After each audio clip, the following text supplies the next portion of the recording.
মিশর ইরান কেউ জিতেনি, তবে হেরেছে সমকামীরা, হেরেছে মার্কিনীদের চক্র, সিজদার কাছে পরাজিত হয়েছে সকল ষড়যন্ত্র।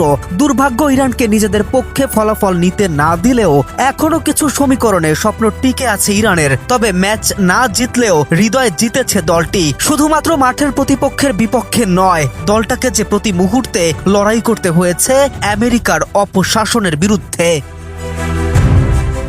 রোমাঞ্চে ভরা ম্যাচের শেষ মুহূর্তে গোল করেও হতাশ হতে হয়েছে ইরানকে। যোগ করার সময়ের ৬ষ্ঠ মিনিটে জালে বল জড়িয়েছিল দলটি, তবে ভিডিও অ্যাসিস্ট্যান্ট রেফারি ভিআর পর্যালোচনার পরে অফসাইডের সিদ্ধান্তে গোলটি বাতিল করেন ম্যাচ রেফারি। ফলে ১-১ সমতায় শেষ পর্যন্ত লড়াই চলতে থাকে। শেষ মুহূর্তে দারুণ এক হেডে বল গিয়ে লাগে বারে। দুর্ভাগ্য তখনও সহায় হয়নি ইরানের।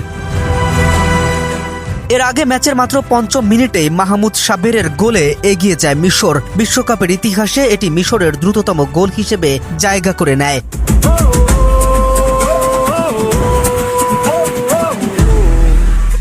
কয়েক মিনিট পর পেনাল্টি পেলেও সেই সুযোগ কাজে লাগাতে ব্যর্থ হন ইরানের তারকা ফরোয়ার্ড মেহেদি তারেমি।